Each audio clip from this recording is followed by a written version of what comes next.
va a ser una guía que debe orientar a cómo uno debe conducirse, pero definitivamente que va a depender del ciudadano que se convierte en diputado, el entender que su presencia ahí proyecta una comunidad que lo ha enviado a representarlo y que esa comunidad en sí está esperando de él por lo menos un comportamiento ético dentro de los parámetros que el sentido común te da. No solamente que la ley determina, es que el sentido común es el que principalmente debe orientar nuestra forma de comportarnos, la forma de expresarnos correctamente y con respeto. Uno debe dar lo que espera recibir, y si usted espera recibir respeto, usted debe dárselo a los demás. Al final somos colegas de trabajo, por decirlo de alguna manera, pero que vemos esos trabajos desde puntos de vista diferentes por los partidos políticos a los cuales ocupamos. Pero debemos ser conocedores y aprender a controlar nuestra ira, nuestra pasión y sobre todo conectar muchas veces el cerebro con la lengua, que a veces falta. Hay dos temas que se tocan aquí que pues es lo que más interesa a la opinión pública y es cómo se visten los diputados y la ausencia de los diputados. Pero aquí María del Pilar Méndez nos pregunta, ¿con qué moral llega esta propuesta de manos de ustedes mismos? Bueno, es que la iniciativa legislativa para esta modificación nace de un diputado que está habilitado para hacerlo con propiedad. Acabamos de ver un proyecto de ley que ha cumplido los 3 debates legislativos, que ha llegado de la mano de la Oficina de Participación Ciudadana. Yo invito a cualquiera de los ciudadanos que considere que pueda aportar y tener esa capacidad de ayudar un poco a orientar los comportamientos éticos de los diputados, para que lo presenten también, para que sean considerados. Pero realmente es por el mecanismo que la ley permite que se dé. Se hablan de sanciones, se habla de una sanción de forma oral, una sanción de forma escrita, se suspenderán los derechos a voz en los debates del Pleno, las amonestaciones orales y escritas también serán emitidas por la Comisión de Credenciales y transmitidas por los medios de comunicación del Palacio Legislativo. También se habla de descuento de $92 y se pregunta cómo descontar $92 a diputados que ganan más de 6.000. Háblenos un poco de estas sanciones y cómo se van a llevar a cabo. Sí, recordemos que estas son propuestas que recién están llegando y que sería bueno efectivamente que se dé un inicio de sesiones de sanciones pecuniarias cuando la curul que ocupa un diputado no es ocupada para hacer el trabajo normal, ya sea ni por el principal ni por el suplente. Pero esto es una intención, todavía no se ha concretizado. Sobre lo otro que usted me preguntó, en cuanto al control de la vestimenta y ese tipo de cosas, debemos entender que el cargo que uno ostenta para nuestros trabajos dentro del Pleno siempre ha requerido de una vestimenta que ha estado regulada, pero de la cual se hace a veces mucho libertinaje. Y vemos personas que tal vez por su edad, por su juventud o por su poco conocimiento del entorno en el cual se está desenvolviendo, excede de repente la vestimenta que pudiera proyectar una mayor seriedad para el trabajo que debe realizarse en el Pleno. Permíteme que se cayó la señal. Ah, se cayó. Sí. ¿Se escapa de ustedes? Sí, lo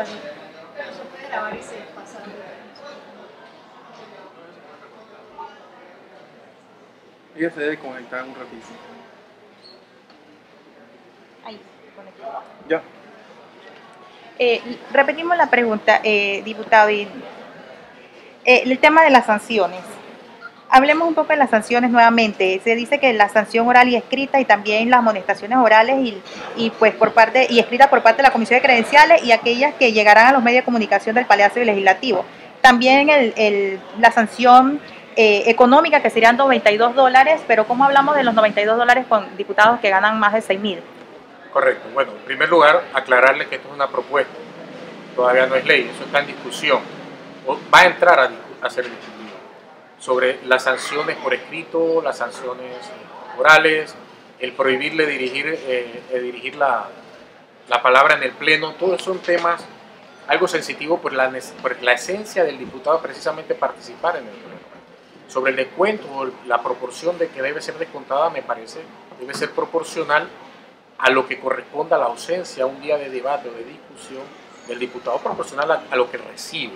Si el monto de $92 corresponde a eso, lo cual dudo, deberíamos entonces hacer un esfuerzo por hacer los cálculos correctos y que se dé una sanción que efectivamente desaliente el ausentismo o la poca participación en las sesiones tanto del Pleno como de las comisiones. Se cae. ¿Se cae? Ujú. Sí, vamos a grabar. No se preocupe. ¿Podemos? O si no, invíteme otro día, yo vengo, oiga. ¿Qué sucedió sobre todo con el descuento a dietas del cual ya se había hablado años anteriores? Sobre lo que se había hablado de descuento a dieta, que yo sepa no se ha aplicado. Sé que hace unos años se aprobó el descuento, pero este descuento de no asistencia estaba condicionado al no hacer la sesión por falta de quórum. Afortunadamente todas las sesiones parlamentarias que han sido programadas se han dado y hasta la fecha no se ha caído ninguna.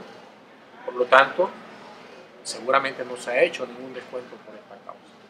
En este momento y en este proyecto se está planteando hacer el descuento cuando la curul, al margen, o cuando el espacio que debe ocupar el diputado o su suplente esté vacío, se dé o no se dé la sesión. Es decir, aun cuando se dé la sesión, si la persona no logra ocupar su curul, se la dará. Diputado, me llama la atención un poco que usted me dice que no tiene redes sociales, pero sí recibe información de lo que sucede en las redes sociales con sus colegas. Háblenos un poco de esa actuación que hemos visto de diputadas, de diputados peleándose, insultando, respondiendo a través de las redes sociales. ¿Y qué plantean las reformas en base a esto? Mira, las reformas incluyen efectivamente, están tocando el tema de las redes sociales y su manejo por parte de quienes ocupan el cargo de diputado. Si bien yo no tengo redes sociales per se, sí recibo a través de diferentes vías información y comunicación en torno a lo que suben algunos colegas. Lamentablemente, las noticias suelen ser en torno a aquellas cosas que hacen más escándalo y que son más negativas o llamativas de manera negativa y no tanto aquellas positivas. Esas pasan casi que desapercibidas. Sin embargo, bueno, eso es lo que está ocurriendo, eso es lo que ocurre en las redes sociales actualmente y es la forma en que muchos ciudadanos nos estamos informando. Efectivamente, el proyecto de ética está incluyendo esto como una medida para generar algún control de este descontrol que hay en este momento en torno a lo que se sube o no por parte de los colegas y de quienes les asesoran a las redes sociales. Este código de ética busca corregir las actuaciones individuales de los diputados, pero ¿qué pasa con las actuaciones colectivas que también hacen mucho daño a la imagen de la Asamblea y sobre todo hablando de temas de partidos y bancadas internas dentro de la misma Asamblea y las decisiones que toman en cuanto a algunos proyectos de ley? Sí, acuérdense que la Asamblea finalmente es un órgano representativo de los políticos, de la clase política, pero la clase política que emerge de la sociedad panameña. Muchos llegamos con nuestras propias defectos y virtudes, los cuales sumado a los defectos y virtudes de los demás miembros, lamentablemente proyectan una negatividad en torno al trabajo. Que los proyectos de ley entren de una manera y terminen de otra, es lógico creerlo y pensarlo en la medida en que se trata de un debate donde hay 71 personas que piensan diferente y que deben llenar o enriquecer un proyecto de ley presentado por un grupo de la sociedad que ve la vida de una manera, pero hay que sumar todas las visiones de todos los miembros de ese colectivo. Definitivamente que si en la Asamblea llegara un proyecto de ley o todos los proyectos de ley que llegasen salieran como llegan, estaríamos entonces no estaríamos haciendo el trabajo para el cual se nos ha elegido. Obviamente todo dentro del marco de la cordura y lo lógico. Somos conscientes que nuestro trabajo colectivo no proyecta realmente la imagen que quisiéramos los miembros de la Asamblea. Pero bueno, ese es el resultado. Para poderlo cambiar tenemos que hacer una sumatoria de esfuerzos individuales en el sentido de que esa sumatoria pueda dar o proyectar una imagen diferente. Se habla de, en este sentido, pues el tema de la ley de imprescriptibilidad. Se dice y existe la opinión de que es un proyecto de ley que ha llegado y se ha manejado de tal manera de que muera en la presidencia o en su sanción. ¿Qué usted opina de esto? No debe ser así. En todo caso, no es la primera ley que pueda salir con uno o más artículos que sean improcedentes e inconstitucionales. Eso puede ocurrir, en cuyo caso existen ya los mecanismos de contrapeso para que se corrija el defecto. Lo que pasa es que si quien tiene que corregir el problema se atreve o no a tomar la decisión, ¿sí?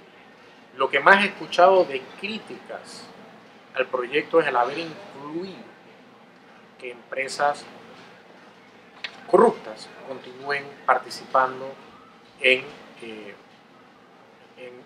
licitar o hacer obras para el Estado. Es donde más he escuchado las críticas. De alguna manera, entendamos que para que haya un delito de corrupción tienen que haber dos partes. Si las dos partes están recibiendo un beneficio mal habido, pues ambas partes tienen que tener alguna sanción. No es posible, no es necesariamente lo mejor para la lucha contra la corrupción dejar a un actor corrupto corrompiendo a más actores que van llegando. De alguna manera yo creo que hay que ponerle un alto a ambas partes para que ninguna de las dos partes van a continuar con esta práctica. Diputado, ¿qué está sucediendo en la comisión de credenciales? Bueno, no sucede nada anormal ni extraordinario realmente. Lo que ocurre en esta comisión es que hubo una reconformación de sus miembros, tal vez en total puedo decirle que 3 fueron lo que se reconformó, y hubo una reelección de la Junta Directiva. Se sigue el trabajo normal, se siguen discutiendo los proyectos que son competencia de dicha comisión, pero no está ocurriendo nada que sea más allá de lo que se espera que se haga, nada extraordinario. La comisión va a continuar su trabajo, nos quedan 3 semanas del periodo ordinario. Dentro de ese tiempo pues haremos el trabajo que se tiene que hacer. Falta poco tiempo para que inicie el periodo electoral ya con miras al 2019. ¿Y qué evaluación usted hace del trabajo que ustedes han hecho en la Asamblea cuando se habla de ausentismo, de proyectos que no han avanzado o proyectos que no se han propuesto? Háblenos usted una autoevaluación de su trabajo. Mi autocrítica iría en, primero, ausentismo no los tengo mucho, no soy de ausentarme, no he hecho ninguna salida del país siquiera representando a la Asamblea, no he hecho un solo viaje a través de la Asamblea al extranjero. Procuro asistir a todas mis sesiones. A veces es un poco difícil cuando coincide el trabajo de una comisión con la del Pleno. Afortunadamente mi suplente me cubre cuando estoy ausente del Pleno por estar presente en alguna otra comisión o por alguna otra reunión, ya sea de bancada o de otro tipo. Que hayan leyes empantanadas va a ocurrir. Para que las leyes avancen, y esto es importante poderlo explicar, debe haber hasta cierto punto acuerdo entre todos los actores políticos. De no ser así, tendría que ser una mayoría imponiendo leyes y que no necesariamente van a darle legitimidad solo por contar con los votos suficientes para hacer ley. Una ley, además de ser ley de la República por votos, debe contar con la legitimidad que le da el debido debate, pero a la vez la aceptación que la población o la comunidad tenga para acatar la ley que se ha aprobado. Cuando uno aprueba una ley que no es adecuada o apropiada y que genera malestar en la comunidad, esa ley definitivamente va a ser rechazada y vamos a tener que recomponer. Pero pienso que, siendo un autocrítico, que he podido dar más de mí para la Asamblea, no tanto en asistencia, sino tal vez en un mayor número de proyectos de ley que hay que presentar. Hay que ser más beligerante al presentarlo, darle mayor seguimiento. Tal vez en eso puedo ser más autocrítico, como usted me ha pedido en su pregunta, pero en general siento que no se trata de cuántas leyes en total tú presentes, es la calidad de esa ley realmente. Uno puede presentar muchas leyes que no tienen sentido y lograr muchas aprobaciones de leyes que a lo mejor en nada van a ayudar en este momento al país. Pero lo importante es tener la capacidad de analizar, de discutir y de debatir, no solamente con el micrófono en el pleno, sino tal vez en la parte más importante, que es cuando entre los diferentes actores de las diferentes bancadas podemos discutir ya en un marco menos abierto los proyectos de ley, en el sentido de que hay mayor capacidad de, mirándonos a los ojos, poder dar nuestra opinión y enriquecer así un proyecto. Diputado, hay una campaña a la no reelección principalmente de los diputados andando en las redes sociales, que cada vez toma más fuerza. Ya hemos visto marchas, hemos visto protestas. ¿Qué opina usted de estos movimientos que piden no reelegir a diputados que ya tienen muchos años en la Asamblea? Es una expresión de la democracia, ¿no? Así como hay quienes no quieren la reelección de los diputados, habrá quienes sí. Entonces, al final, las mayorías mandarán. El resultado de la elección definirá si la mayoría de una circunscripción conforme con la representación que recibe o no. Pero bendito Dios que estamos en democracia y que cada cual exprese su intención de voto, ya sea para no reelección o para reelegir a una persona. Diputado, ¿hay posibilidad de acercamientos con el Ejecutivo tras la crisis del último trimestre? Debería haber, la democracia y la política debería, como arte, permitir el diálogo y la conversación entre los diferentes órganos del Estado.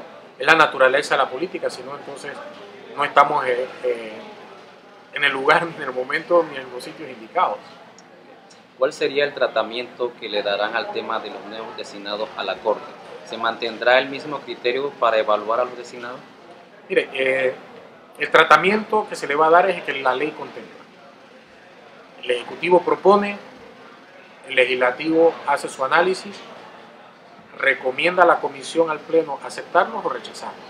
Existe ya en ese momento la libertad de cada diputado de votar de acuerdo a su criterio y dependiendo de el ciudadano que ha sido postulado para ocupar ese cargo. Pero recuerden que además en la Asamblea siempre se va a abrir la puerta para que el ciudadano opine en torno a estas personas que han sido en un momento dado propuestas para ocupar el cargo.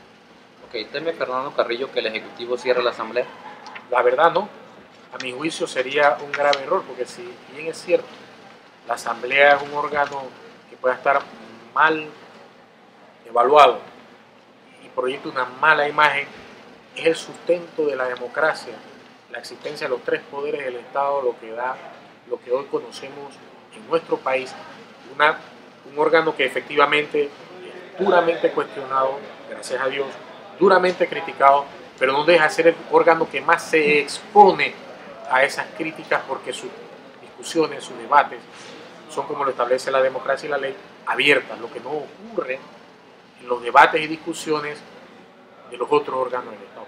A mi juicio, si el Ejecutivo toma esa decisión, sería un error, y la verdad no temo ni creo que sea el norte que están buscando.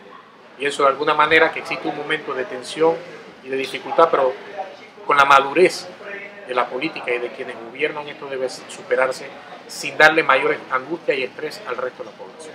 Diputado, para terminar, ¿cómo ve el panorama electoral para el próximo 2019? Complicado, muy complicado, enredado, muy heterogéneo, con muchas propuestas, muchos partidos políticos, candidatos independientes, pero al fin y al cabo es un ciclo que tenemos que cumplir dentro del proceso de maduración política. El ciudadano, que al final es el que toma la decisión, debe, basado en los criterios que hay, escoger quién puede, de las propuestas electorales que han de venir, darle una mejor dirección en torno a sus expectativas al país. Entonces yo creo que sí, el ciudadano debe ser un poco más intuitivo, más selectivo y no fanático de una bandera política, sino simple y sencillamente ver qué partido realmente puede contribuir un poco a continuar si es que lo que a él le gusta, o a cambiar si lo que se requiere es un cambio. De esta manera terminamos, no sin antes agradecerle al diputado Carrillo su visita e invitar a nuestros seguidores para nuestras próximas transmisiones. Muchas gracias.